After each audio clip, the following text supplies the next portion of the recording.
엄연순, 저놈이 욕정을 참지 못하고 귀하신 신령님을 모욕했습니다. 절정 속의 말싸움. 한 젊은이가 중년의 부인에게 짓궂은 농담을 던졌습니다. 듣기로는 여인의 음욕이 사내보다 곡절은 크다던데 사실입니까? 그러자 부인이 화를 내며 말했습니다. 무슨 소리냐? 당연히 사내가 곱절이지. 그렇게 두 사람이 티격태격 말싸움을 시작하게 되었는데 젊은이가 불쑥 이런 말을 꺼냈습니다.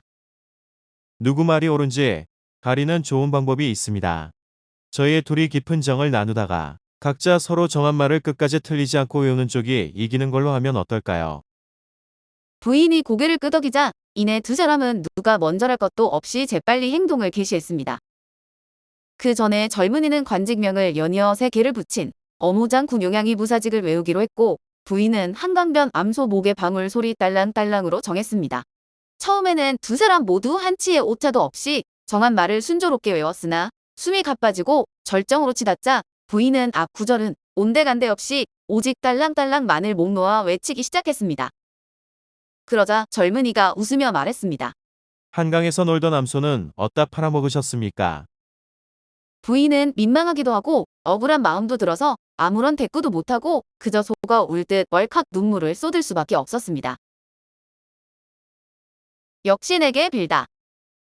민간에 떠도는 풍습에 보면 전염병을 퍼뜨리는 역신 앞에서는 절대로 음란한 짓을 하지 말라는 말이 있습니다.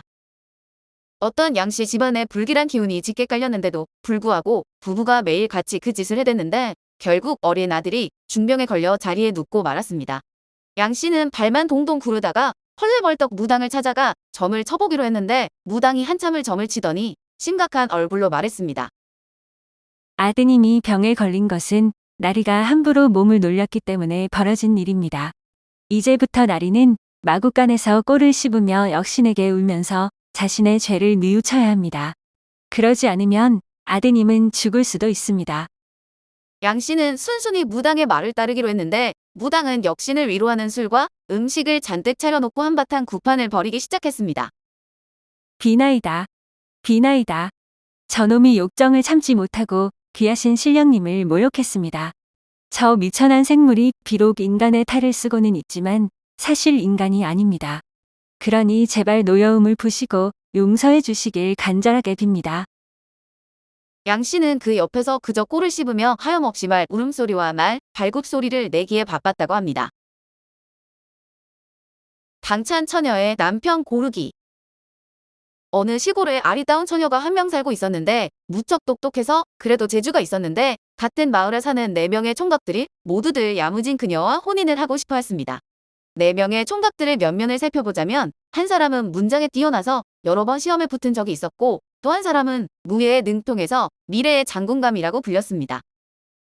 다른 한 사람은 천머지기의 논을 가진 큰 부자였는데 나머지 한 사람은 볼품도 없을 뿐더러 집도 찢어지게 가난했습니다. 하지만 군뱅이도 구르는 재주는 있다고 아랫도리만은 무척 튼실했는데 자루에 돌을 가득 담아 물건에 걸고 불끈 힘을 주면 자루가 휙하고 뒤로 날아가 버릴 정도였습니다. 처녀의 부모는 선뜻 결정을 내리기가 곤란해서 딸에게 직접 누구를 사위로 점 찍을지 고르도록 하자 딸은 다음과 같은 글을 써서 부모에게 드렸습니다. 문장 자고감 초아. 무사유 레전 사온. 이로부터 문장가는 자기가 쓴 글로 망하는 경우가 많았고 장수는 전쟁터에서 싸우다 많이들 죽었으며 제하량 전응 수선. 성난 과수하심당. 뚜 가래 노는 홍수가 나면 죄다 날아갔지요. 당연히 돌 주머니를 머리 위로 날리는 남자가 최고입니다. 오늘 엄연수는 저놈이 욕정을 참지 못하고 귀하신 신령님을 모욕했습니다 였습니다.